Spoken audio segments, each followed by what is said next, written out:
Tu m'entends du tout, c'est? Hello, dear students.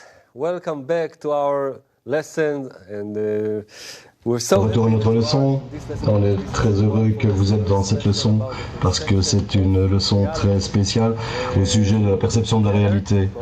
On va faire ça ensemble parce que c'est vraiment un sujet très très consistant. On va faire ça ensemble, sinon ce sera... On va faire ça avec vous, sinon ce serait impossible, Macha. Comme vous l'avez dit précédemment, voici Ariel. La seule manière de percevoir la réalité, c'est d'être ensemble. Ça c'est le fondement de la leçon.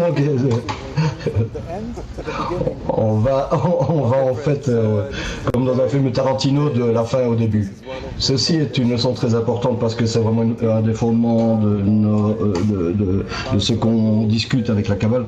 Le Kabbalah Sulam a écrit énormément à propos de ce sujet dans son introduction au livre du Zohar. Mais avant de commencer, comme d'habitude, on veut entrer dans la bonne intention, de se rappeler pourquoi nous étudions, pourquoi nous vivons, quel est le but de cette vie, de cette réalité, et un peu se rappeler où nous sommes. Alors on verra un clip d'attention avec le Rav Lightman, et alors on commencera. Everything is inside the will to receive. Think this way, that everything that is in us are discernments within our will to receive, and other than that, there's nothing. And all the differences are in how you determine how you feel, how you divide, decide all those discernments and arrange them in you. You can reach through such scrutinies. Vous pouvez regarder de telles analyses à travers de telles perceptions que vous avez dans le monde de Ensof, et chaque chose est éternelle et complète. Et qu'est-ce qu'on a avant cela? Avant que j'ai abordé ces choses, par conséquent j'ai ressenti que ce monde inférieur que nous appelons ce monde, j'ai ressenti moi-même que je suis dans un corps, que je me suis ressenti, c'est une blague, que je suis vivant, mort, et dans d'autres états. Est-ce que c'est vraiment ainsi? Oui. Pourquoi une fois, il était une fois, c'est comme ça qu'on décrit les choses. On est comme des rêveurs. On est tous des rêveurs. C'est comme ça qu'on révèle toute la réalité de ce monde. On n'est pas vraiment tout à fait ce qu'on pense. Alors commençons par partager entre nous les questions au sujet de la perception de la réalité. La première question est qu'est-ce que la réalité? Prochaine question serait vraiment, Moshe, est-ce que tu existes?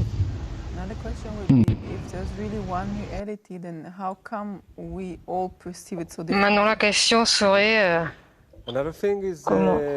Une autre chose est que est-ce que je perçois seulement une seule partie de la réalité qui existe, ou est-ce que je procède de tout?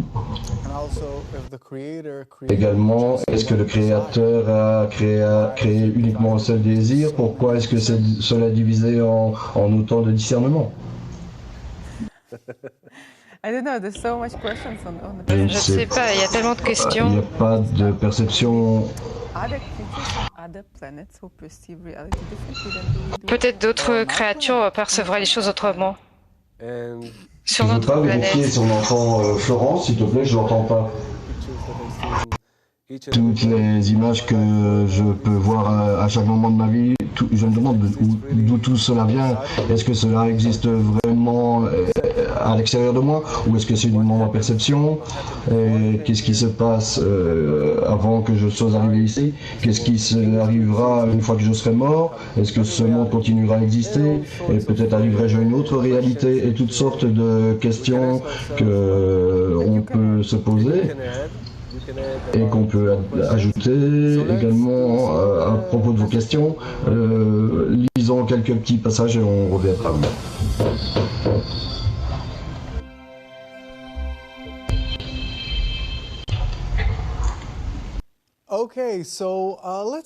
Donc, commençons à dévoiler ce sujet qui est la réalité et commençons avec le Rav Leibman nous a donné un exemple qu'on est comme des boîtes avec 5 ouvertures. Moshe, si tu peux, et dans cette boîte, qui est nous, on perçoit la réalité. Et qu'est-ce que cela veut vraiment dire? Prenons un exemple. J'ai des sens et à travers ces sens, on perçoit la réalité. On a, supposons, la manière dont nous voyons. Si tu ne savais pas, Moshe a étudié la psychologie et il pourra expliquer comment il voit les choses dans son esprit. En fait, j'étais en train de dessiner la boîte avec les 5 sens là. En fait, disons que vraiment à l'extérieur de nous, il y a un arbre, ok? Voilà l'arbre. Désolé, il devrait être vert. Ok.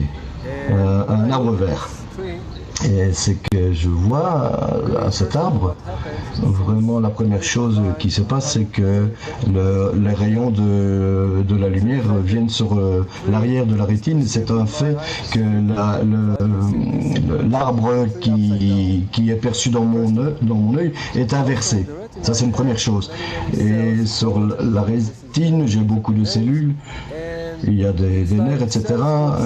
Et alors, ce sont des cellules qui sont sensibles aux couleurs et aux mouvements. Et c'est pas que je vois vraiment un arbre, mais ce que je perçois dans la partie de ma rétine, c'est juste des teintes de couleurs. Et dans l'œil, il y a plusieurs nerfs. Et puis, eux, ils permettent de comparer les couleurs, les formes, etc. Et tout cela est amené au cerveau et dans l'hippocampe, etc.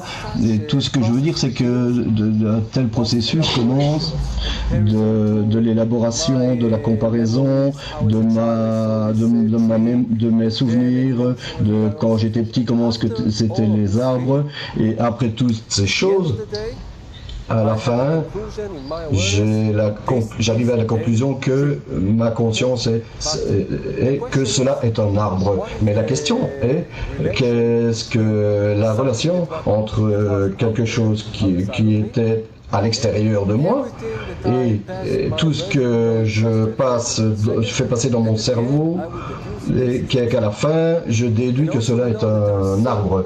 Et on sait qu'il y a tellement d'illusions optiques quand on regarde quelque chose et qu'on croit que c'est ça, mais c'est autre chose.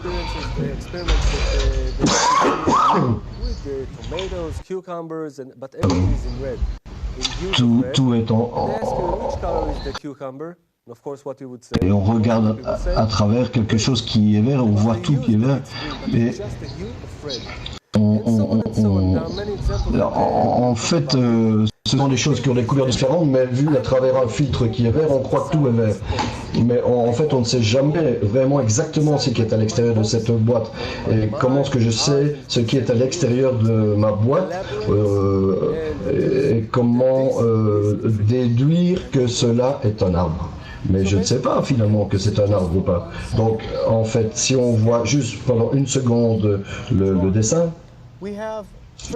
on a d'abord on voit qu'on a nos 5 sens dans la boîte. avec 5 sens. Il y a le goût, le son, l'odorat, la vue, l'ouïe. Voilà, je mets les yeux de Moshe au bon endroit. La première chose qu'on voit est dans cette boîte. Cela veut dire qu'on n'a aucune idée de vraiment ce qui est à l'extérieur de cette boîte. Et c'est uniquement l'interprétation qu'on donne, qu'on se donne, qui nous permet de déduire que cela est un arbre. Disons si je fais ça, clap. Alors, il y a en fait des ondes qui frappe le tympan, et à l'intérieur il y a il y a 3 parties, l'enclume, le marteau et ça commence à fluctuer et à vibrer jusqu'à ce que ça atteigne une équivalence de vibration avec ce qui est à l'extérieur, et cela devient un signal chimique qui devient un signal électrique et atteint le cerveau et atteint les souvenirs et ça, on se souvient, on dit ah ça c'est un clappement de main, et c'est en fait mon cerveau qui me dit que ce que je viens d'entendre est un clappement des mains. La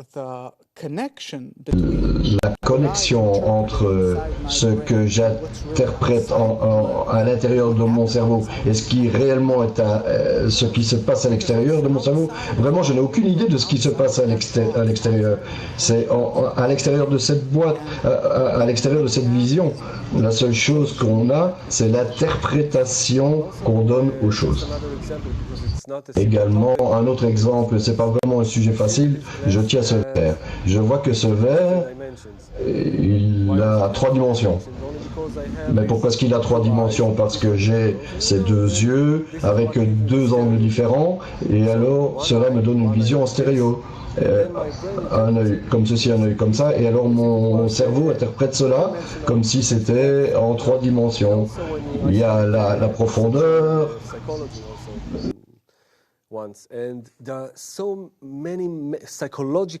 Il y a tellement de mécanismes de perception qui nous permettent de comprendre que ce verre, comme vous pouvez le voir, même si je mets cela derrière, je comprends que ce verre, avec l'eau, est en face de l'autre verre. Mais en réalité, vraiment, je ne sais pas. Qu'est-ce que ça veut dire avoir un verre en 3 dimensions? Uniquement quand je sens quelque chose, si je ferme mes yeux, alors là je les touche et alors mes doigts passent cette information. Mais quelle est cette chose, cette essence? On ne le sait pas. Il y a beaucoup d'expériences que par exemple on prend des verres et que les lentilles inversent l'image. Et il y a eu une expérience qu'il y a des gens qui ont porté des lentilles inversantes pendant 1 semaine. Au début ils voyaient tout à l'inverse, et puis à un moment donné tout s'est réinversé.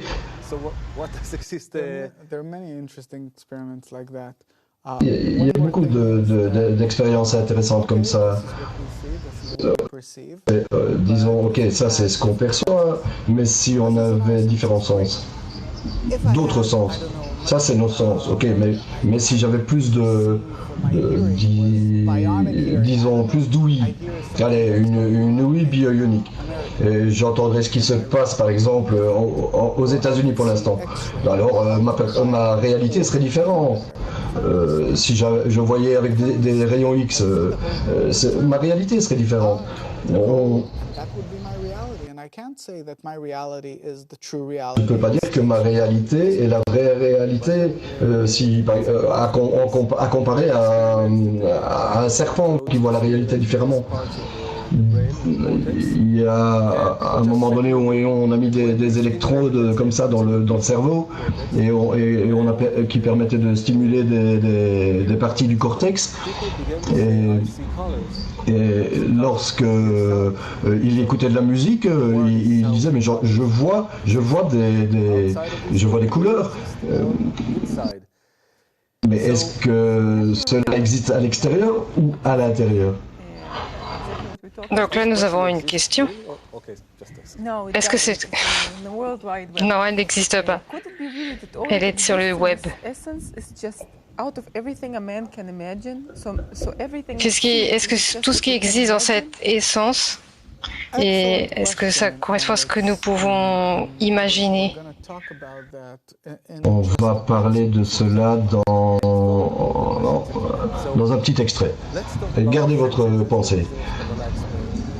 Parlons de l'essence telle que la sagesse de la Kabbale en parle.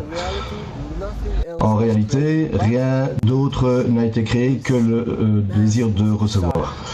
Cette masse de désir pour recevoir quoi? La lumière, c'est tout. Et les sens que nous ressentons, en fait, sont juste mesurés par nos impressions ou nos aspirations de la réalité. Ce sont comme des étiquettes de mon désir de recevoir, des niveaux, pardon, de mon désir de recevoir. Le goût, l'odorat. On aurait eu comme Keter, Aurore Binar, Hormaz, Erampin, Malrout. Ce sont également des sens qui nous permettent de percevoir les réalités. Maintenant, on va commencer à lire ce que le Balasulam écrit dans sa préface au livre du Zohar. Lettre 34, et on vous invite à lire cette lettre, spécifiquement cette lettre que le Balasulam a écrit il y a 70 ans à peu près, ou plus ou moins, et il décrivait ce que maintenant nos psychologues sont en train de découvrir. Donc lisons cela. Donc le Balasulam dit: on trouve même des choses réelles dans une réalité tangible étalée devant nos yeux, sans que nous ayons la perception ou l'image de leur essence. Ainsi, en est-il de l'électricité et du magnétisme, qu'on appelle fluide. Et pourtant, qui pourrait dire que ces noms ne sont pas réels, alors que de façon significative et satisfaisante, nous en connaissons les effets. Nous ne saurions être plus indifférents au fait que nous ne pouvons concevoir l'essence du sujet même, soit dans le cas présent, l'électricité. Ce nom nous est aussi tangible et aussi proche que s'il était entièrement perçu par nos sens. Même un petit enfant est familier avec le mot électricité. Tout comme avec des mots comme le pain, le sucre, etc. Balasulam, de l'essence, de la sagesse, de la Kabbale. Donc qu'est-ce que le Balasulam nous dit? Prenons par exemple l'eau.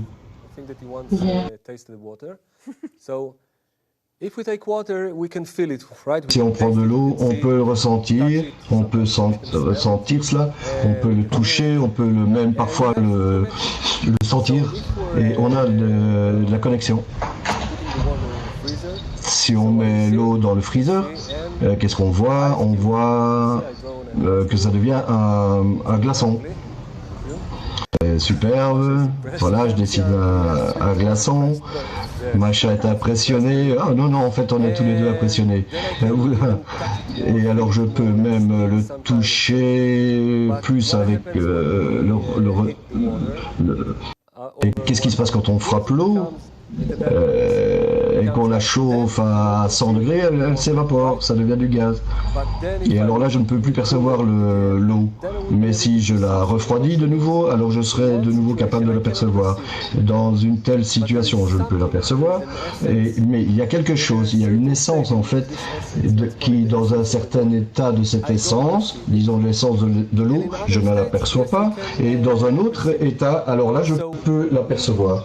Donc, nous, en fait, percevons pas qu'on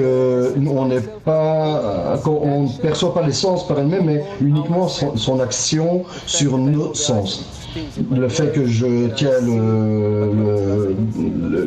le glaçon, il y a quelque chose qui continue à exister et qui est donné par exemple l'électricité. Comment est-ce qu'on sait qu'est-ce que l'électricité? Personne ne le sait. Comment est-ce qu'on sait que l'électricité existe en fait? Ben parce qu'on voit ses résultats. C'est tout. Là, je branche quelque chose et alors je suis frappé par l'électricité par exemple. On reçoit une décharge.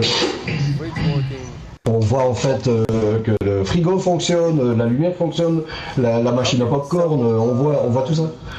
On voit ses effets en fait. Et Bala Soulam nous dit que même quand il parle du pain par exemple, on a le contact avec les qualités le résultat de cette essence.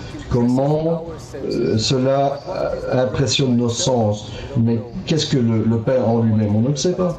On ne sait pas ce qu'est le pain en lui-même. Uniquement, on peut le percevoir et le mesurer par percevoir les sensations qu'on a et les perceptions qu'on a de ce pain. Ce que j'ai trouvé encore plus impressionnant, c'est qu'on ne peut jamais vraiment connaître une autre personne. Même à propos de soi-même. On apprend avec le temps et on apprend aussi avec le temps comment une autre personne. Vous ne savez même pas ce qui est à l'intérieur de vous. Vous ne savez pas que vous aimez jouer du piano avant d'avoir commencé à en jouer. Vous ne savez pas ce qui est à l'intérieur de vous. Vraiment, Bala Soulam parle de cette chose que nous appelons, moi, personnellement. Voyons un clip qui résume un petit peu tout ce qu'on vient de dire là, un très beau clip avec des électrodes, et vraiment cela va nous ouvrir l'esprit.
Êtes-vous?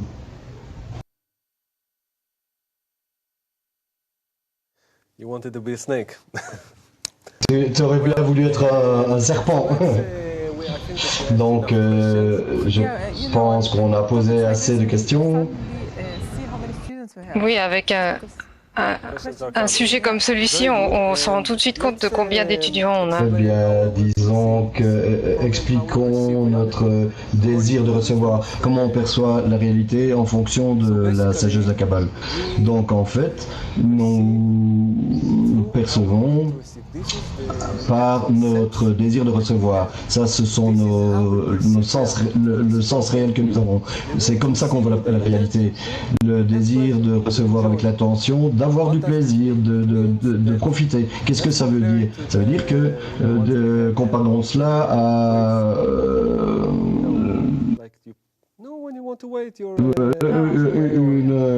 une balance analogique.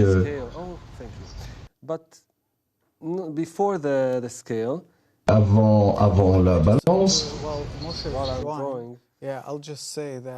Je dis que toutes ces choses dont nous parlons à propos de la perception de la réalité, c'est connu des scientifiques, des psychologues, tout est connu à ce sujet. Tout ce qui est nouveau à ce sujet, que Moshe explique, c'est le programme qui sous-tend tout cela et qui agit sur ces sens, ces filtres par lesquels nous percevons la réalité. C'est le désir de recevoir. Il y a quelque chose que nous explique la sagesse de la Kabbale. On parle de l'essence des choses, la matière en elle-même qui est le désir de recevoir. Et on va voir comment cela fonctionne. Donc comparons cela au poids que nous avons. On met quelque chose sur ce plateau et à l'intérieur il y a une sorte de ressort qui mesure les choses, qui se contractent et qui se détend. Je pose quelque chose dessus, plus cela est lourd, plus ce ressort se contracte, se comprime. Et moins c'est lourd et plus ce ressort se détend. Donc le ressort peut mesurer uniquement combien. Et ça, c'est la chose qu'il donne à ça. Disons, il donne le résultat 3 kilos. Mais il n'a aucune information au sujet du phénomène qui est à l'extérieur de lui, qui active son désir de recevoir. En quoi que ce soit, rien. Cela veut dire qu'on mesure uniquement notre réaction intérieure au phénomène extérieur. Ça veut dire que qu'est-ce que je reçois de cela?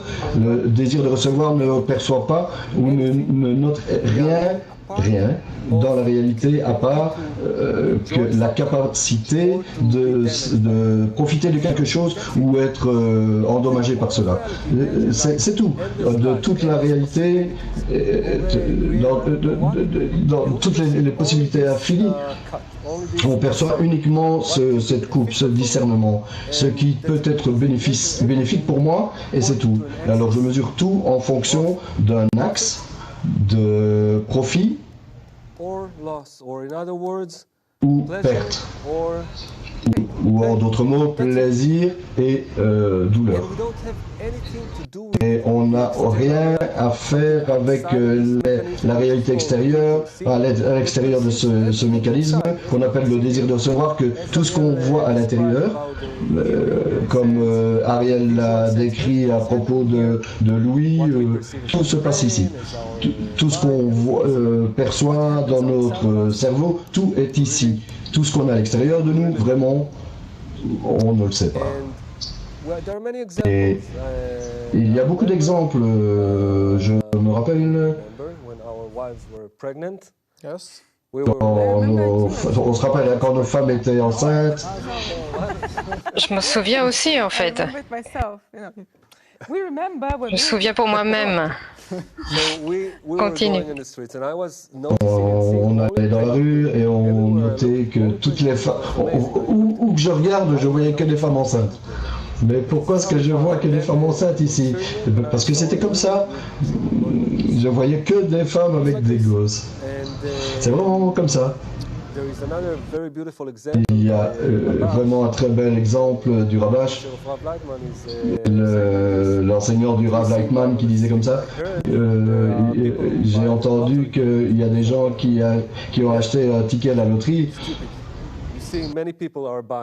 Il y en a qui lui disent oui mais c'est stupide d'acheter un ticket, tu gagneras jamais. Mais si, j'ai entendu que Dieu nous pardonne, il y a par exemple il y a un accident par semaine en Israël. Et alors pourquoi est-ce que tu prends le taxi? Parce que je pense que s'il y avait un accident, ce ne serait pas pour moi. Alors il y a une question.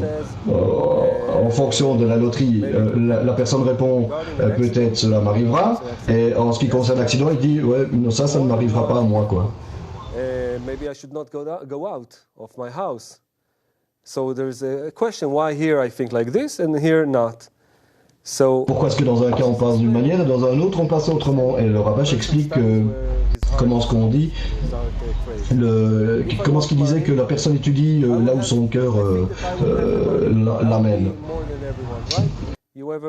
Disons que je vais être plus que les autres, et alors, ben voilà, alors on achète un ticket à la loterie. Et alors bien sûr, on pense que bien sûr que ça nous arrivera, et si ça m'arrive, j'achèterai une maison à ma famille, à mes amis, on devient généreux, mais en fonction de, par exemple, un accident d'avion ou de voiture, on pense, non, ça n'arrivera pas à moi, mais ça arrivera aux autres. Mais pourquoi? Parce qu'on a un guide, et le guide, c'est l'amour de soi.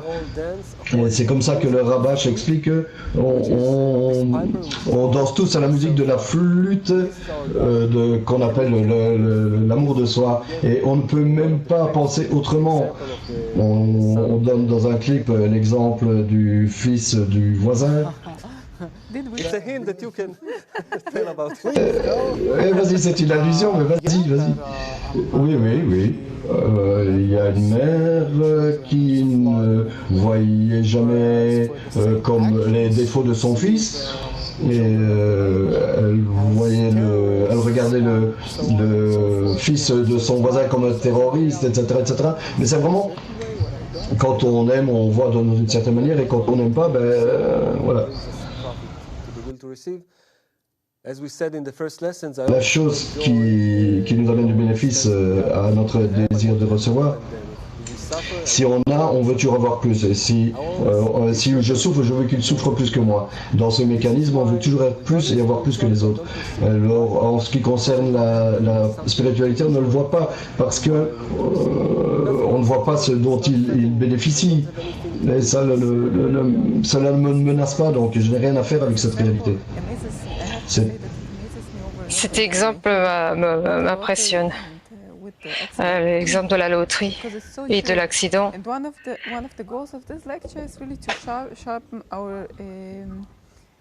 Parce que ça montre que un des buts, la perception de ces mécanismes se trouve vraiment à l'intérieur de notre perception de la réalité.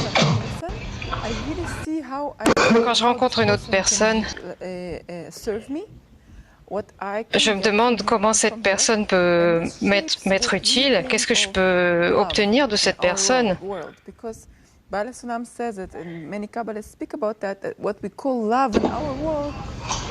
Et beaucoup de kabbalistes, et Bala Sulam en particulier, parlent de l'amour et du fait que ce que nous appelons ici dans ce monde l'amour, ça signifie en fait qu'est-ce que je peux retirer de cette personne. Et c'est ce qu'on va lire après. Donc, ça se résume en fait à que puis-je recevoir de cette personne. Et beaucoup plus que cela, si vraiment tu veux te confondre. Bala Sulam explique que la réalité vraiment c'est de la lumière, c'est uniquement de la lumière, et notre désir, disons comme une cellule ici, ça est sensible à l'influence de la lumière, et quand la lumière brille, tout en dehors de cela et en dehors de notre désir de recevoir, cela réagit et nous percevons comme tous les moments dans notre vie, tout ce qui se passe à l'extérieur, on ne sait pas, Obama, l'Irak, ISIS, Poutine, la Syrie, peu importe. Michael Jackson est mort, peu importe. Moi, ma belle-mère, toutes mes pensées, à chaque moment, je perçois cela comme ce cadre. Et c'est vraiment l'influence de la lumière. Et c'est comme ça que les kabbalistes nous l'expliquent. C'est vraiment ce qui se passe dans notre désir de recevoir. Il y a quelque chose à l'intérieur de moi. Le fait que je maintenant fais une leçon, c'est un état dans lequel se trouve le Rishibo. On en parlera plus tard. On passe nos vies comme vraiment, mais c'est vraiment malheureux, mais on verra ça dans un clip, tu te rappelles, avec le film de sa vie, on vous la verra dans Facebook. Je vois le film la question est de vraiment qu'est-ce que moi? Qu'est-ce que je suis moi? Et si tout ce qui se passe devant moi, ce sont des cadres comme ça, une pellicule. Donc, lisons une seconde citation du Bala Soulam, qui est tirée de l'essence de la sagesse de la Kabbale. Il dit les choses ainsi: si vous voulez bien faire un début d'examen minutieux, je vous dirais que de façon générale, comme il n'existe pas la moindre perception du Créateur, il est donc impossible d'accéder à l'essence d'aucune de ces créatures, même s'agissant d'objets tangibles que nous pouvons toucher de nos mains. Ainsi, toutes les connaissances que nous avons de nos amis et de nos proches dans le monde ici-bas ne sont rien d'autre qu'une connaissance de leurs actions. Elles sont dues à l'association de leurs rencontres avec nos sens. Elles nous apportent complète satisfaction, bien que nous ne percevions pas l'essence du sujet. De plus, vous n'avez aucune perception ni aucune de votre propre essence. Tout ce que vous connaissez de votre propre essence n'est rien de plus qu'une série d'actions émanant de votre essence. C'est comme comme l'exemple que vient de donner Masha. On ne sait rien. Tout est comme l'action de certaines essences. Et maintenant, on peut dire que c'est la lumière sur notre désir de recevoir. Et d'une certaine manière, on interprète cela comme beaucoup de scènes qui se passent devant nous, et de sentiments, et de pensées, etc. Et comment on se dit, comment est-ce qu'on peut contrôler tout ça? Qu'est-ce qui se passe, etc. Comment je peux avoir le contrôle sur ma vie? Où est-ce qu'elle commence, où est-ce qu'elle se termine, etc. Ce sont des questions vraiment, et ça c'est la perception de la réalité. Est-ce que ça vient juste de la lumière ou de notre désir de recevoir? Où est-ce que tout cela va? Et qu'est-ce qu'on peut faire? Même plus, comment est-ce qu'on peut percevoir autant de souffrance dans nos vies? Donc, un petit passage, et alors on revient.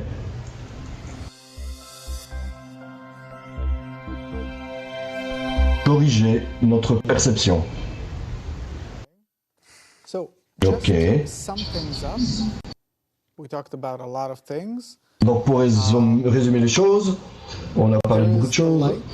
Il y a la lumière qui influence le désir de recevoir. Le désir de recevoir réagit uniquement à ce qui lui donne plaisir ou qui peut lui faire du tort d'une certaine manière. Et si on pour ajouter à cela un petit peu plus, qui détermine pour moi ce qui pourrait être plaisant, utile ou pénible pour mon désir de recevoir? On l'a étudié il y a quelques leçons. La société, et si la société ne parle que du désir de recevoir, je suis bloqué, je ne peux m'en sortir. Il me dit ce qui est bon et mauvais pour moi et aucune manière d'atteindre le don. Et ce qu'on va faire maintenant, on va essayer de sortir de cette boîte. Ça c'est une question, et on reviendra à cela bientôt. Et maintenant, on a en fait la correction de la perception de notre réalité. Comment pouvons-nous commencer à voir la réalité d'une manière plus confiante, plus réelle, pardon. Nous avons vraiment beaucoup de questions sur cette partie. Est-ce qu'on les fait toutes maintenant? Non. Abordons ça maintenant. On va essayer de trouver une base commune, un sujet commun. Ok. On fera ça à la suite. Il y a beaucoup.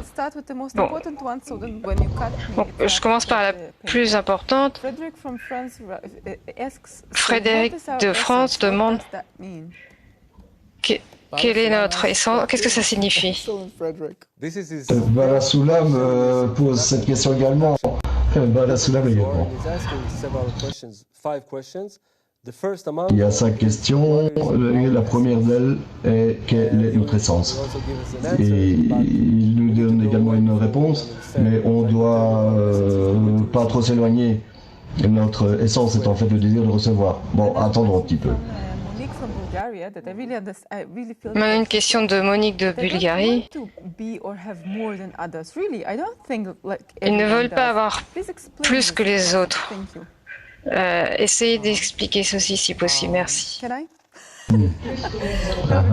Est-ce que je peux? Je crois que c'est vraiment une question importante. Quand tu dis ça, que les gens veulent être, chaque personne veut être plus que les autres, c'est pas nécessairement à propos de l'argent. C'est un point vraiment spécifique. Par exemple, pour moi, ça m'est égal si une personne a plus d'argent que moi.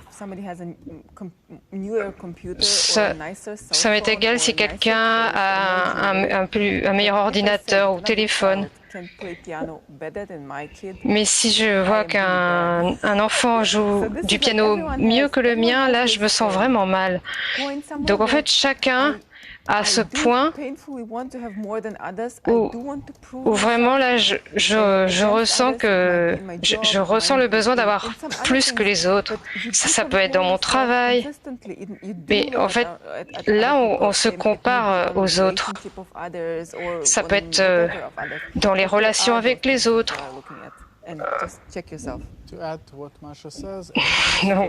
Pour rajouter à ce que vient de dire Macha, tout cela vient d'une racine supérieure qui est le créateur est un, unique et unifié. Et ça veut dire que puisqu'il est unique, il est également notre unicité peut uniquement être dans la mesure où on veut être supérieur aux autres, mais pas être moins que les autres. Et plus mieux je suis, chacun d'entre nous a une demande intérieure pour être unique, à cause de notre racine. Mara d'Italie demande juste 2 minutes. Est-ce que la vraie essence de toute chose dans le monde est la lumière? Tout ce qui est en dehors du désir de recevoir, c'est la lumière. Une question que beaucoup d'étudiants nous posent.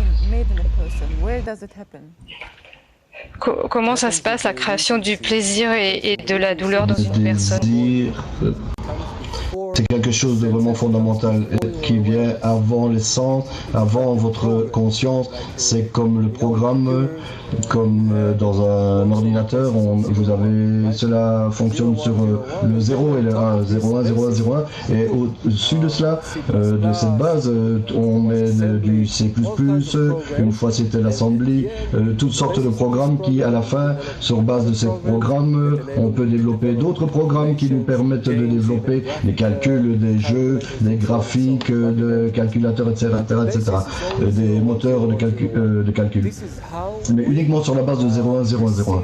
C'est comme ça que nous percevons et calculons tout. Ce qu'on perçoit maintenant et qu'on voit de cette réalité est sur la base de ce 0,1, 0,1, 0,1. Vraiment, votre programme réel, c'est ce qu'on a dit, un minimum d'effort pour un maximum de plaisir. Ça, c'est le programme.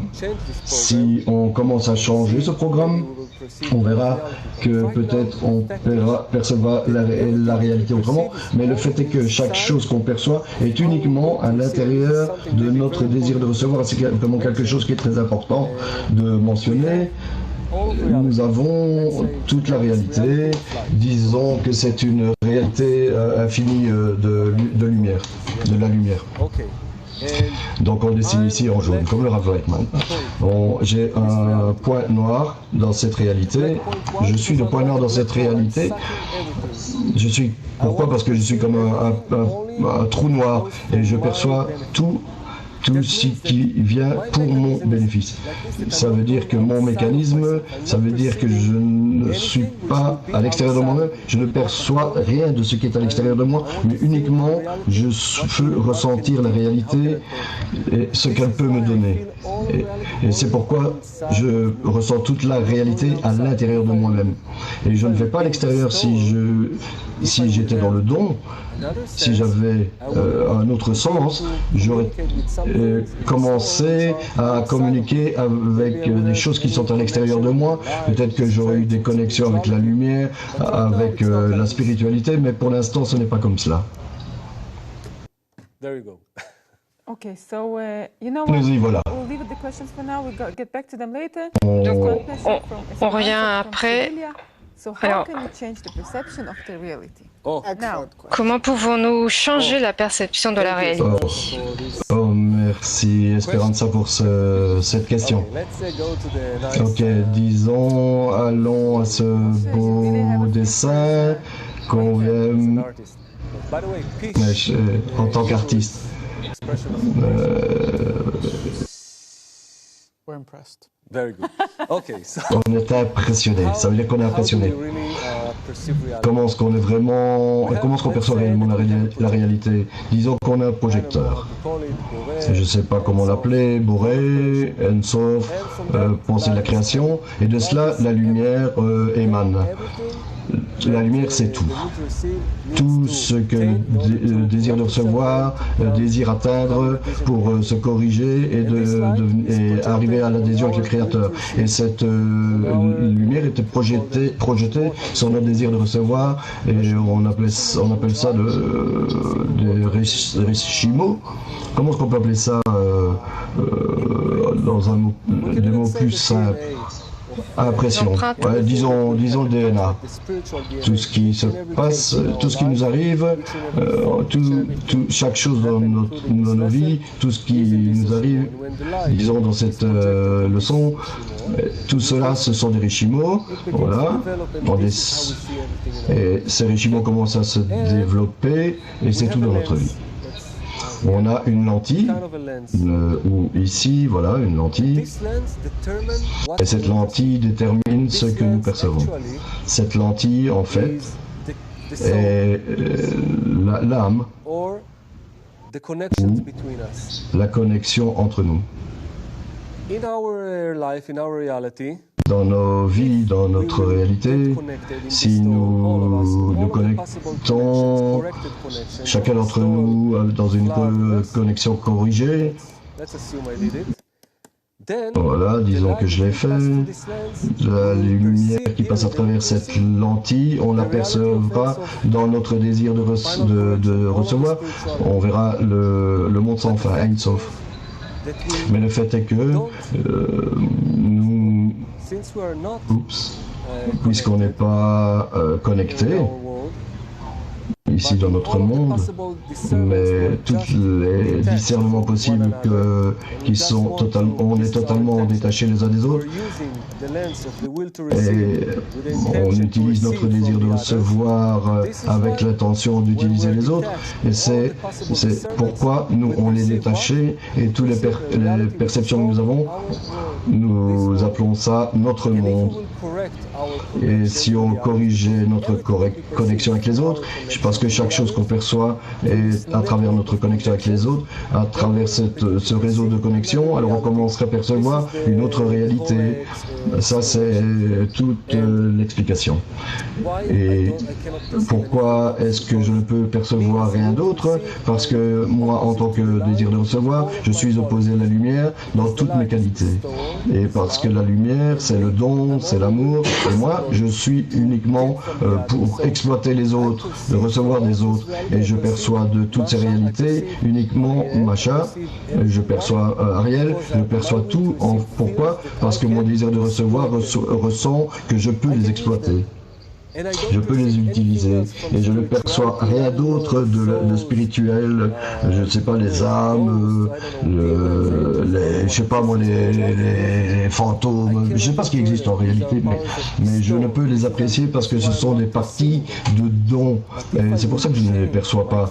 Mais si je voyais, j'ai changé mes traits, mes qualités de dons, et qu'on atteignait l'équivalence de forme, je commence à atteindre le don et à commencer à partager, et alors toute ma perception commencerait à changer, et je commencerai à percevoir d'autres phénomènes dans la réalité que je n'ai encore pas perçu aujourd'hui. Et tout changerait pour moi. Et tout cela dépend de ce que nous appelons l'intention. La même matière, le même désir de recevoir, la même lumière, la seule chose qui change, c'est ici. Comment je suis connecté avec le reste des parties de mon âme. Avec quelle intention? Et c'est où nous pouvons dire que le moi, le réel je existe.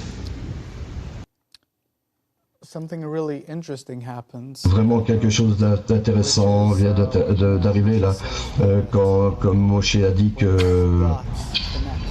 quand les points se connectent, ce qui se passe réellement, quand on peut inverser cela dans le langage de la rue, ce qui se passe, c'est que vous rappelez la boîte avec les 5 sens.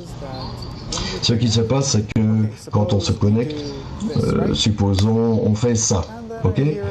Et alors j'entends, ça va dans le processus dont on a parlé, mais supposons que j'ai pas de tympan, et que je n'ai pas l'ouïe, Dieu me pardonne, mais tout se passerait comme ça. Il n'y aurait pas de son, quoi. Ok? Vous ne pourriez pas l'entendre. Donc la seule chose qui se passe avec nous, c'est qu'il y a la lumière partout. Vraiment, on est dans un océan de lumière, d'amour, et cette lumière passe à travers nous, comme ce son passe à travers le tympan de quelqu'un qui est sourd, et quand on se connecte, on crée un sens supplémentaire et que la Sagesse de la Kabbale appelle l'écran, et cela nous permet la lumière d'être réfléchie. C'est comme dans l'espace, l'espace est plein de lumière, mais quand on est dans l'espace, tout est noir. Mais pourquoi? Parce qu'il y a le vide, il n'y a rien que la lumière puisse se frapper, mais si on a une particule, alors directement on commence à voir la lumière. Et alors on commence à voir la poussière qui arrive dans le rayon de lumière. C'est la même chose avec nous. Quand on commence à créer cet écran, on commence à percevoir qu'on est dans un océan de dons et d'amour. Et l'écran, le massar, est ici, si vous le voyez. Ici, la connexion entre nous. Parce que je voudrais dessiner ce que Ariel vient de dire. La lumière nous influence, ok? Et nous, en tant que désir de recevoir, avec l'intention de recevoir, on est comme Ariel l'a dit, cela nous active, ça brille sur nous. On n'est même pas conscient que la lumière agit sur nous. Pourquoi? Parce qu'on ne résiste pas. Aucun de nos sens est au-dessus de la résistance. Si on parle de la balance, si on revient à la balance, elle résiste au poids qui est mis sur elle. C'est la membrane dans notre oreille, ça résiste au son. Et c'est comme ça qu'on peut mesurer. Notre peau, la pression atmosphérique, c'est comme ça qu'on la ressent. Tout est en question de résistance. Et qu'il y a quelque chose qui va contre, et alors on ressent quelque chose. Mais dans notre cas, quand on est juste le désir de recevoir, que notre désir c'est de recevoir pour nous-mêmes, la lumière brille, mais tout ce que je ressens, c'est, disons que je veux une famille, du sexe, de la nourriture, de l'argent, de l'honneur, de la connaissance, et je pense que je veux cela et que c'est mon désir, mais c'est uniquement la lumière qui me dit. Disons que la lumière c'est le désir de donner, et puisque mon désir de recevoir c'est de me remplir, on dépend des autres, une image après l'autre, je crois que c'est moi, j'ai décidé, mais une fois qu'on est connecté, et qu'est-ce que ça veut dire être connecté? Ça veut dire exprimer un autre désir qui va contre l'influence de la lumière, d'influencer pour moi-même. Mais j'exprime quelque chose ici, je commence d'abord à résister à mon désir de recevoir naturel, et en deux, il y a un désir qui va contre le programme que j'ai. Et alors je commence à ressentir deux choses. Je commence à ressentir mon propre désir de recevoir que j'ai D'abord, je commence à ressentir que j'ai un désir de recevoir, je commence à ressentir une intention, et je commence à ressentir également, il y a quelque chose, une force qui m'influence et me donne le désir, avant que je n'avais pas, mais me donne de nouveaux désirs, des états, et je commence à percevoir les gens, les situations, une après l'autre, uniquement parce que je commence à créer un écran entre moi et entre ce que l'environnement. Je commence à me connecter, ou au moins à développer un manque à me connecter avec eux en fonction d'un autre programme. Le programme que la Kabbale appelle, qu'elle nous enseigne, qu'on appelle le don, l'amour, etc. Et c'est ce que les kabbalistes font dans les groupes. C'est en fait ce qu'on fait dans les groupes. Ça, c'est le réseau. Ces efforts sont le réseau de la somme des efforts de sortir de ce programme, de cet ego, et découvrir la réalité qui existe, pas dans chacun d'entre nous, mais entre nous. Ça, c'est ce qu'ils font. Et disons ce que le Bala Soulam continue à nous dire dans la lettre 34 de l'introduction, la préface au livre du Zohar. Ça, c'est la citation numéro 3. Et il dit, prenez le sens de la vue, par exemple. Nous voyons un monde énorme devant nous, dans toute sa splendeur. Mais en fait, nous voyons tout cela uniquement dans notre intériorité. C'est-à-dire qu'il y a une sorte d'appareil photo dans la partie arrière de notre cerveau qui photographie tout ce qui nous apparaît et rien de ce qui est hors de nous. Par ailleurs, il a conçu pour nous, dans notre cerveau, une sorte de miroir poli qui inverse tout ce qui est vu, pour que nous le voyions en dehors de notre cerveau. Bien que ce que nous voyons en dehors de nous n'est pas une chose réelle. Cependant, nous devrions être reconnaissants de sa providence pour avoir créé ce miroir poli dans notre cerveau qui nous permet de voir et de percevoir tout ce qui est hors de nous. En faisant ainsi, il nous a donné la force de tout percevoir avec une connaissance et un résultat clair, de tout mesurer de l'intérieur et de l'extérieur. Sans cela, nous aurions perdu la plus grande partie de notre perception.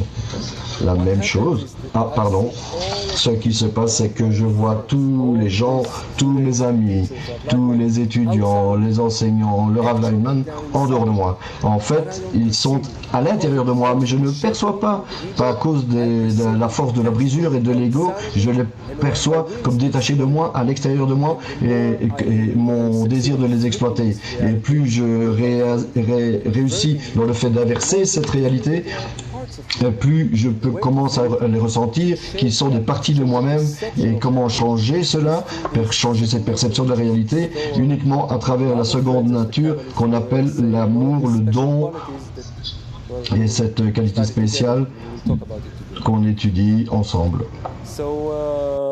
Donc, est-ce qu'on a d'autres questions? On a des... Nous avons des milliers de questions. On commence avec la saxe.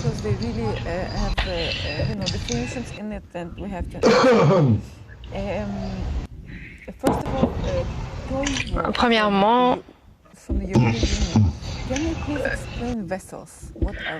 pouvez-vous expliquer ce que sont les récipients? Parce que vous en avez parlé. Je fais? Oui, parce que on m'a nommé. C'est quoi son nom? Toivo. Toivo. Ok. Les récipients, c'est un nom dans la langue des branches pour décrire notre désir de recevoir. Et un récipient qu'on peut comprendre quelque chose ne peut rien contenir en tant que tel.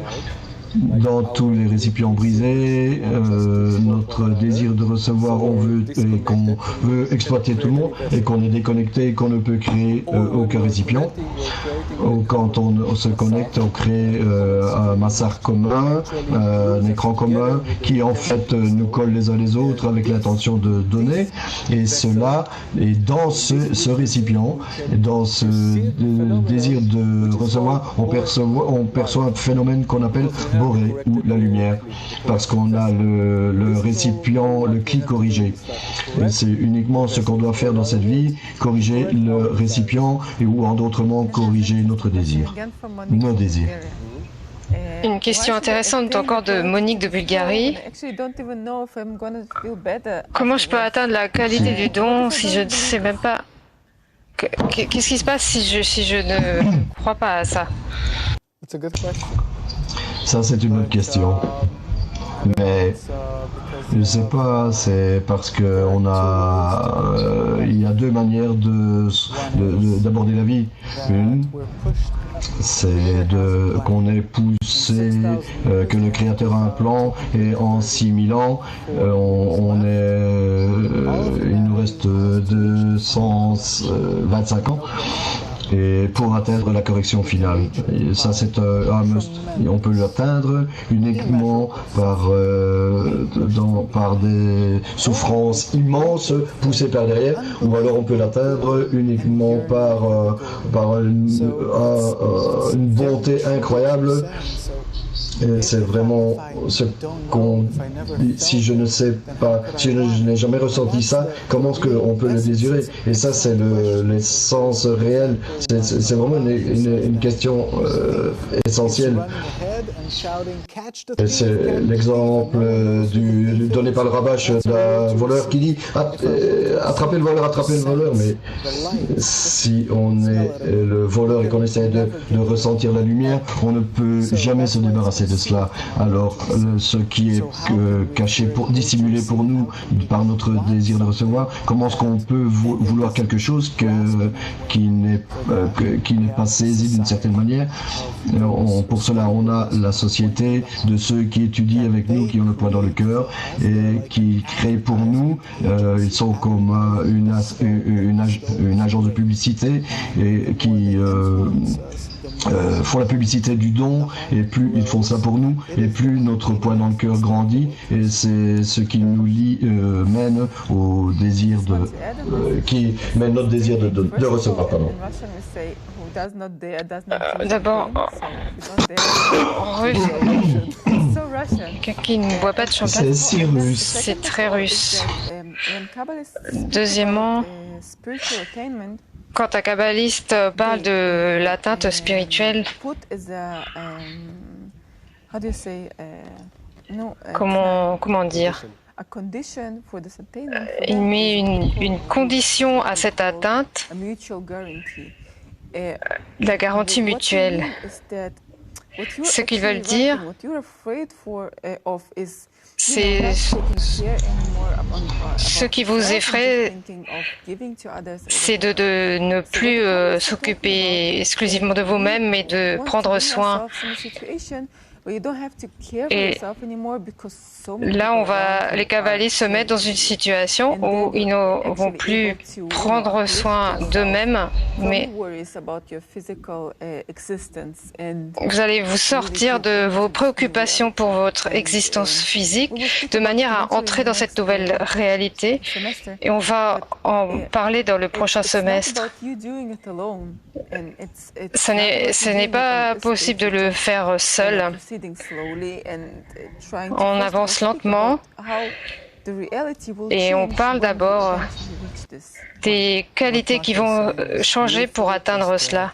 Ce que Macha dit est magnifique, c'est que le désir de recevoir, cette chose merveilleuse à son propos, c'est que on ressent qu'il y a une masse critique qui prendre soin de cela, et c'est arrêter de prendre soin de soi, et vraiment devenir libre pour la la première fois, commencer à se préoccuper des autres.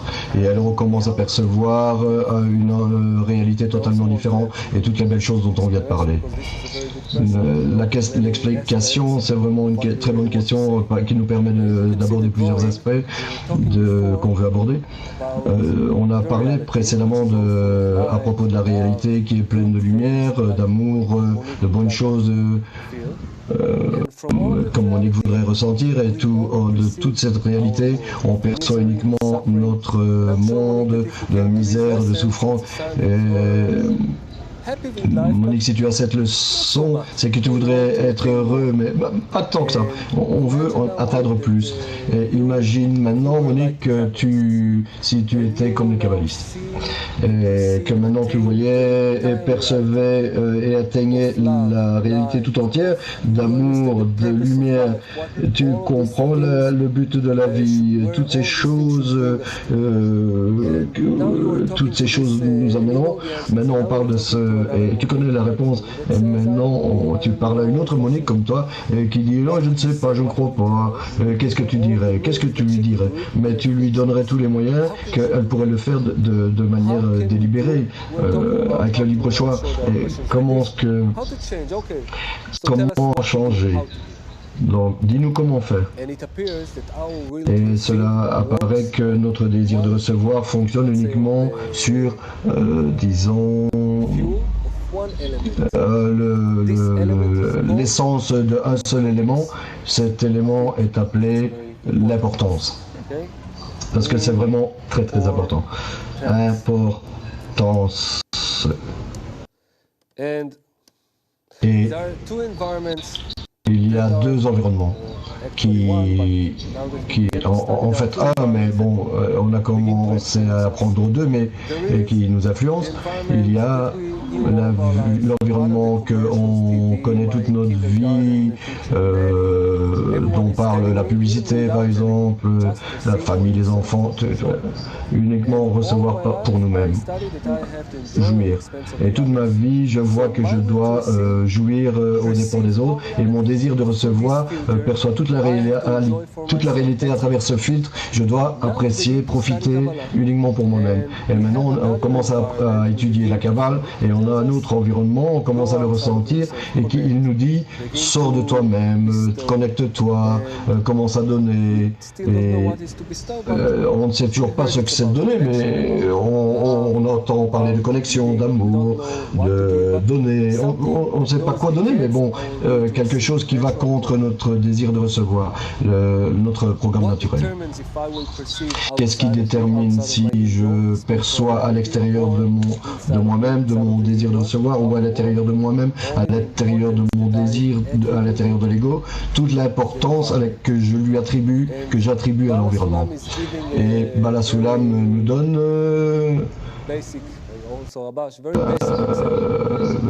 un exemple, également Rambash, un exemple vraiment très fondamental. Disons, imaginons, on attend à l'aéroport, un aéroport très célèbre, un acteur très célèbre. Un acteur du 21e siècle. Je pensais à quelqu'un d'autre cette fois-ci, mais bon. S'il est encore en vue. John Travolta est prêt à apparaître dans l'aéroport, et Ariel il n'a pas vu depuis énormément d'années. John Travolta arrive avec un sac à main, et Ariel commence à courir et crie John, je veux porter ton sac. Et Ariel porte le sac de John, et John dit ok, j'ai pas besoin que tu portes mon sac, mais que tu prennes soin de moi. Et Ariel dit non, s'il te plaît. Et Ariel veut vraiment porter le sac, et John dit ok, je te donne, disons, je sais pas moi, $100. Allez, allez. We're in the middle. We're in the middle. No, what are you doing? What are you doing? Qu'est-ce que tu fais? Qu'est-ce que tu fais? Je vais te dire quelque chose. Je suis vraiment désolé pour les traducteurs qui doivent vraiment traduire toutes ces choses, mais vraiment, on va essayer de faire ça beaucoup plus lentement. On comprend les choses que si John Travolta avait payé à Ariel $100, il ne veut pas se remplir de ça, il n'en a rien à faire. Tout ce qu'il veut, une seule satisfaction, pouvoir transporter le sac de John Travolta. Pourquoi? Pour l'honneur, la dignité, se dire oh, il est grand. Il dit oh, j'ai porté le sac. Toi tu l'as fait? Non, moi je l'ai fait. Et ça, ce n'est pas vraiment juste un exemple amusant, mais c'est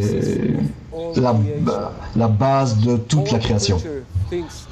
Toutes les créatures pensent, ou le désir de recevoir, pense pour lui-même, uniquement se remplir, uniquement pour être connecté avec le Créateur. Parce que cette qualité du don est la chose la plus grande sur la Terre.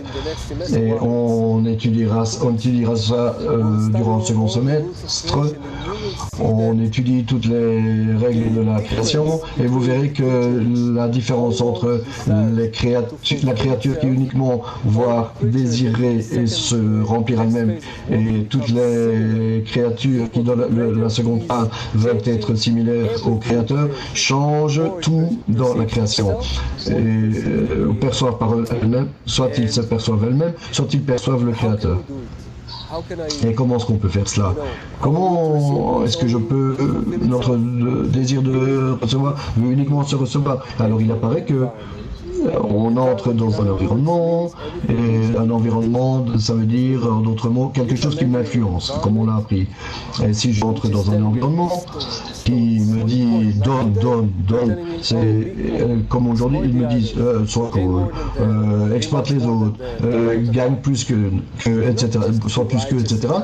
Et pas uniquement être juste et bien, non, on verra que ce qu'on a fait avec l'ego, au-dessus de cet ego, et on verra l'importance de sortir de soi-même, d'atteindre la spiritualité, le créateur, on sera, je ne sais pas quoi, mais alors le désir de recevoir, elle commence à avoir d'autres discernements, il commence à ressentir, oh, c'est important de donner, oh, c'est important de faire ça, et ça commence à tirer de la lumière supérieure, et la lumière qui est environnante, et cela développe une seconde nature, le désir qui est le désir de donner. Cela développe l'intention de donner. Bien sûr. Une très bonne question. Premièrement, quand vous posez des questions, alors Monique continue en demandant, elle dit,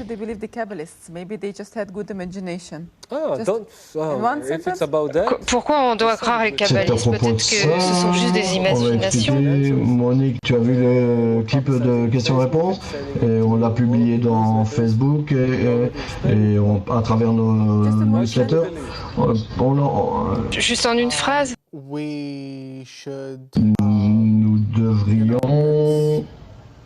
Come and check. Come and check? Come and check. Come and check, yeah, but it's like, Viens vérifier. you know, just do it and nothing happens. I try, it's a science. Tu verras que ça arrive. C'est une science. Ils disent, fais ça et cela, et tu recevras un certain résultat, alors je le fais.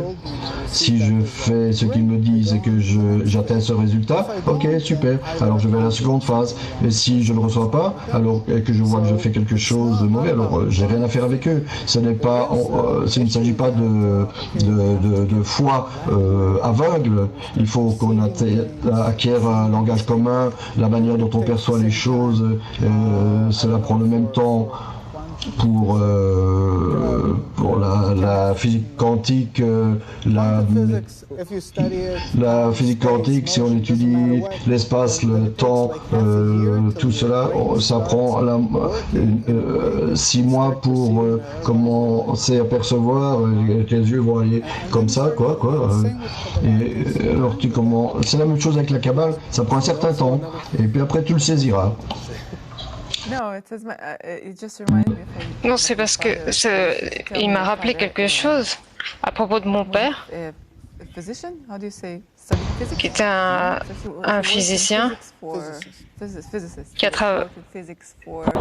a travaillé en sciences physiques pendant 45 ans.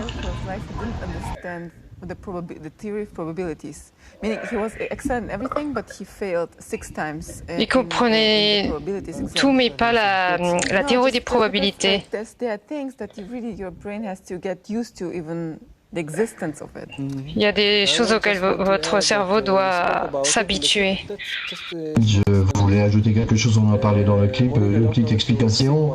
Monique, je ne sais pas si tu es malade dans ta vie, et quand tu es malade, tu vas chez le docteur, il te fait une prescription, il dit prends cette pilule, je ne sais pas quelle pilule, non, peu importe, et tu ne sais pas ce qu'est cette pilule, tu ne sais rien. Tu vas juste à la pharmacie et tu dis donne-moi cette pilule et tu la prends. Et alors tu te sens mieux. Et alors en Kabbale c'est différent. C'est pas qu'on te dit prends cela et quelque chose arrivera. Non, tu n'es pas dans la Kabbale, tu es une partie du processus, tu dois devenir le docteur. Qu'est-ce que ça veut dire? Que le docteur, dans ce cas, te dit, va et te recommande, va et fait certaines actions de connexion, sors de toi-même et tu verras ce qui se passe. Il te dit ce qui va arriver et toi tu y vas et tu essayes. Et tu fais l'expérience et tu vois ce qui se passe. Et tu es celui qui voit le résultat qu'il atteint et la manière dont on dit que tu allais l'atteindre. Bien sûr que tu ne dois pas croire les autres. Tu peux uniquement croire ton désir de recevoir ce que tu vois. Mais pour cela, tu dois prendre à l'avance leurs recommandations, parce que tu ne peux pas atteindre par toi-même tout comme ça. Tu prends cela comme un conseil, tu le mets en œuvre et tu verras ce qui se passe. Et c'est ce que les kabbalistes ont fait durant toutes ces générations. Ça, c'est la méthode qu'ils ont développée et passée aux autres. Une autre question. Après tout ce que nous avons dit à propos de l'imagination, de la façon dont on imagine les choses dans notre système, dans notre... Jacques de Saint-Étienne, France. Est-ce qu'on a une empreinte pour ça? And we can grasp that. We kind of also talked about it, in other words, on the Q&A session, that we come from a level where our entire perception is based on opposites. White, black, hot, cold, good, bad.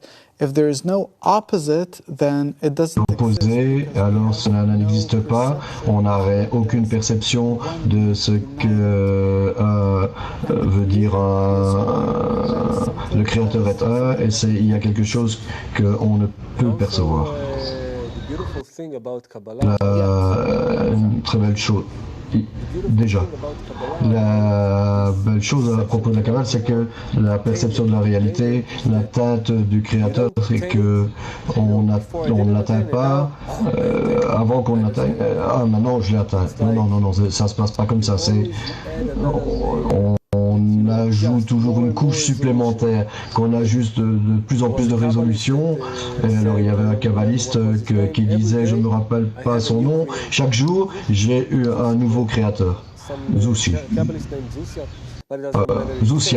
what matters is that Mais ce qui importe, c'est qu'il disait quelque chose que be a blasphemy, you know. Every day I have another creator, but ça va être une explosion pour moi. Chaque jour, on atteint plus et le désir de recevoir change et la perception de la réalité change dans notre équivalence de forme avec le Créateur. Et cela change également. Et chaque jour, c'est comme un état dont on voit le Créateur et qu'on veut être comme lui. Et alors, de plus en plus, et comment est-ce qu'on sait qu'on atteint la fin? Rav Lightman nous explique qu'on perçoit qu'on n'a plus aucune correction à faire, aucun désir de réparer cela. On voit cela dans toutes les connexions possibles qui existent entre les parties de ton âme. Et alors, on perçoit qu'on peut dire qu'il n'y a rien hormis lui, parce que tu as atteint ce point. Tout est le Créateur. Et après, alors tu commences vraiment à travailler. Les kabbalistes ne parlent pas de cela. Le Rav Lightman a dit une fois qu'avoir la possibilité de ce qu'on appelle l'essence. Mais pour l'instant, on ne peut pas parler de cette chose. Comment est-ce qu'on peut parler de quelque chose qui est en dehors de ma perception? Je peux parler de quelque chose que je perçois, mais pas qui est en soi-même. Ça, ce serait de la philosophie, pas de l'atteinte. Juste pour que vous le sachiez. D'autres questions? Bien sûr. Du Portugal. After developing our will to bestow, meaning will, the physical world still stay. Le monde physique reste. Je pense qu'il demande que j'ai déjà été quelqu'un qui donne et qui embrasse tout le monde. Si je donnais, je serais quelqu'un de très naïf. Je crois que c'est plus par rapport à ce qui arrive à partir du moment où on commence à donner, en fait. Quand on commence à être connecté, il faut se connecter. Et que la dernière personne sur cette terre n'a pas encore atteint la correction, alors on n'est pas notre... S'il arrive à se connecter de ce que dit le Rav Lightman, le monde corporel va disparaître. Alors uniquement existera la réalité du désir de donner. Fabrizio d'Italie. Everything that happens in the world is the death, suffering, does not exist. There's neither good or bad. It's all an illusion. Is it all an illusion? Le bien et le mal, c'est qu'une illusion alors. Fabrizio, essaye de te pincer vraiment fortement. Tu ressens, ça fait mal. Si je m'étais poussé comme sauter d'une falaise, je ressentirais que ça fait mal. Et en tous les cas, quelque chose de mal qui arriverait. Ça paraît pénible. Cette réalité est réelle. Dans ton désir de recevoir actuel, elle est vraie. Et si quelque chose t'arrive de mal, Dieu pardonne, mais on voit comment les gens mettent fin à leur vie. Si tu changeais ta perception de la réalité, si tu changeais tes traits, tes qualités pour l'environnement qu'on a sur le Facebook, les leçons du Rav Lightman, tout ce qu'il nous donne et qui nous permet d'organiser notre perception de la réalité, on verra que les choses changent dans la réalité et on verrait cela d'une manière que par tes discernements, tes actions, tes connexions, cela commence à changer dans ta perception. Cela sera stupéfiant. Et dans ta perception réelle, cela sera vraiment tes vraies qualités. Si on fait allusion à certains étudiants en Kabbale, la réalité qu'on perçoit maintenant, est-ce qu'elle est vraie? Tu le regarderais qui lui dirait, ben non, tu devrais savoir que ce n'est pas vrai. La réalité qu'il perçoit, ça vient à travers son désir de recevoir. Mais pour lui, c'est la vraie réalité. Et la seule chose que tu serais capable de lui dire, c'est qu'il y a une autre réalité en dehors de ce que tu ressens, mais tu dois l'atteindre toi-même et tu lui donnes les moyens de l'atteindre. Donc, Stéphie de Roumanie. When? Quand commence la spiritualité? Peu importe quand tu choisis, quand tu le désires. La seule chose qu'on doit atteindre, c'est le désir pour la spiritualité. Personne nous arrête. Il n'y a pas de limite de frontières. Rien n'est caché. C'est comme on l'a dit au début. La spiritualité ne nous donne pas pour nous, dans notre état actuel, du plaisir ou du mal. Une fois qu'on dirige notre désir correctement à la spiritualité et que cela a du sens pour nous, alors on commence à l'atteindre. Mais la chose est que on ne peut diriger notre désir nous-mêmes. Pour cela, on a besoin de groupes. Que ce soit dans la guidance, c'est un peu comme un esprit qui nous guide. Ma perception dépend dans la mesure que je peux me connecter les autres parties de mon âme. On peut voir on peut dire comme si on avait une lentille qui était cassée et toutes les parties, et c'est comme ça que je perçois toute la réalité. On perçoit la réalité à travers nos connexions avec les autres. Chaque chose qu'on a dit dans la leçon sur le libre choix, chaque chose qu'on perçoit, qu'on sait comment on perçoit, nos valeurs, nos perceptions, nos émotions, chaque chose a été faite et dictée par la société. Et ta connexion, par exemple, à travers tout ce que tu ressens et que tu sais, dépend du réseau de connexion. Et il y a des niveaux supérieurs, des niveaux de désir, d'attention, etc. Donc, c'est ce qu'on voit dans les textes kabbalistes.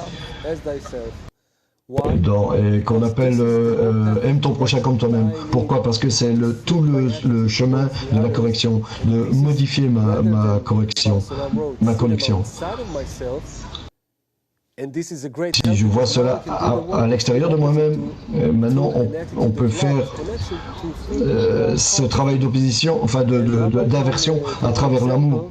Et le Rav Lyman nous donne un exemple que on apprend quelque chose et que en dehors de la classe il y a des enfants qui crient et qui disent et on dit ça suffit que ces enfants ils crient etc. Fermez la porte ou on ouvre la porte pour crier et alors il dit oh c'est mon fils oh. Et alors, à ce moment-là, tout change. Toute ton attitude, ton amour et ta compréhension, et ça, c'est une inversion psychologique. Et juste une petite chose, une fois, j'ai vu comment un hologramme, comment fonctionne un hologramme. Il y a plusieurs couches de matériel, et la forme le laser passe à travers ces différentes couches, et si une couche manque, et alors on voit une partie de l'hologramme. Plus on retire des couches, et plus on voit que des couches de l'image disparaissent. C'est un peu comme nous, chacun de nous, tout le monde a les informations de toute la correction. La formule de la connexion est ce que les kabbalistes appellent l'amour.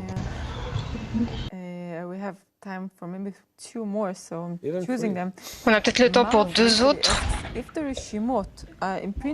Si les Reshimot représentent l'ADN spirituel, comment on peut les rendre plus forts?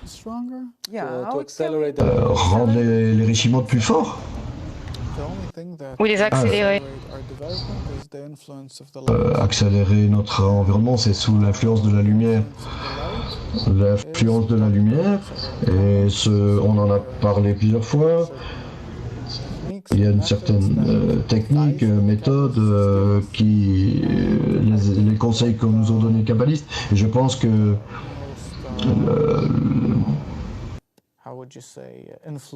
je dirais juste,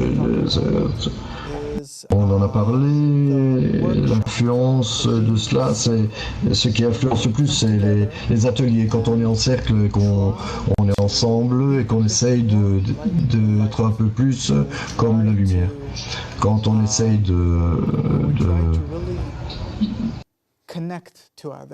vraiment nous connecter aux autres à travers les techniques la technique qu'on appelle le cercle, et le développement, le développement des Rishimos.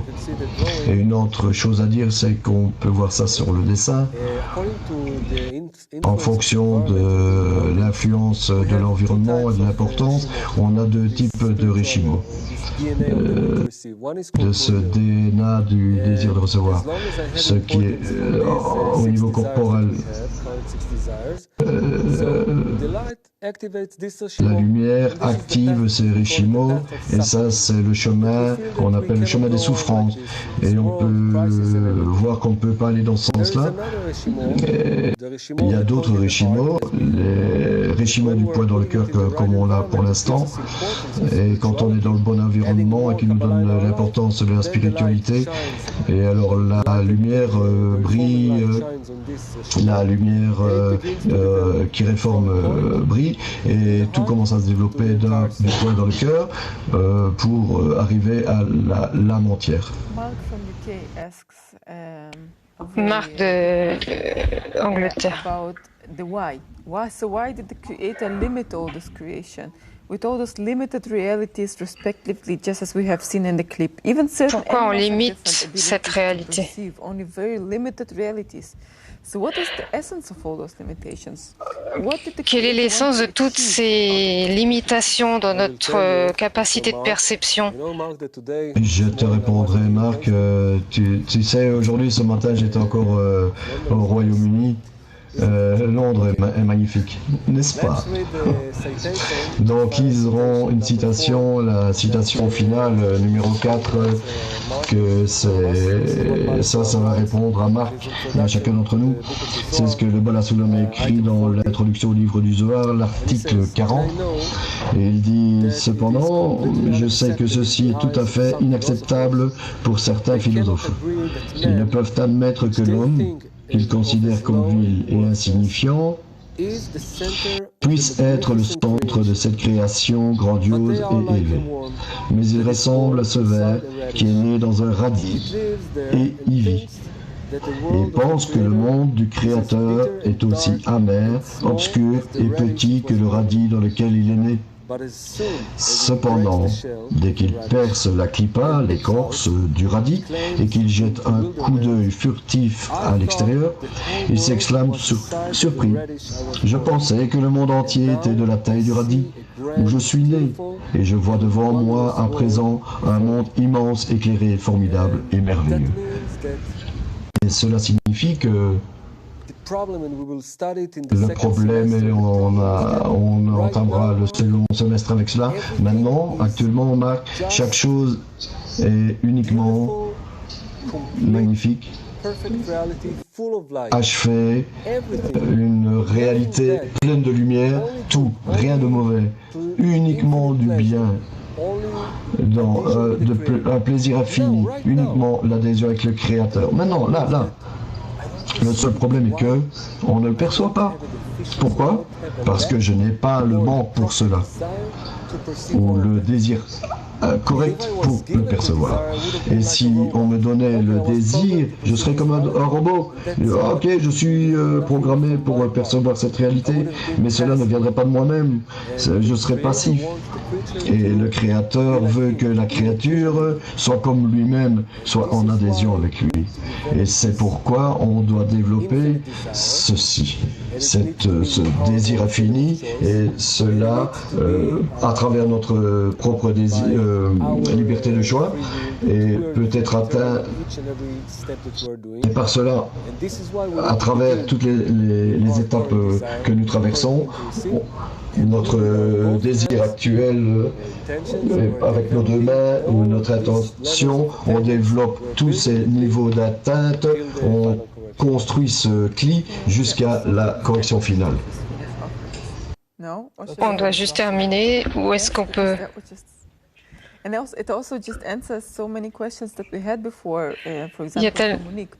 Ça a répondu à toutes les questions qu'on avait avant, par exemple de Monique.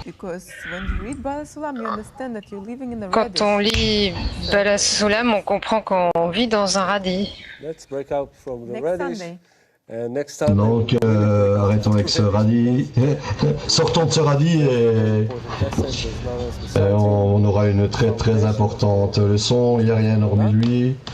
Le fondement de la sagesse de Kabbale.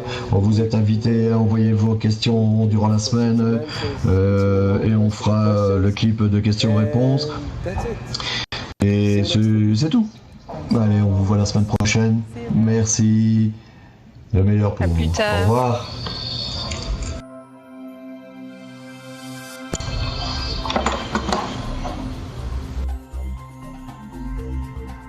Ben, ça a été.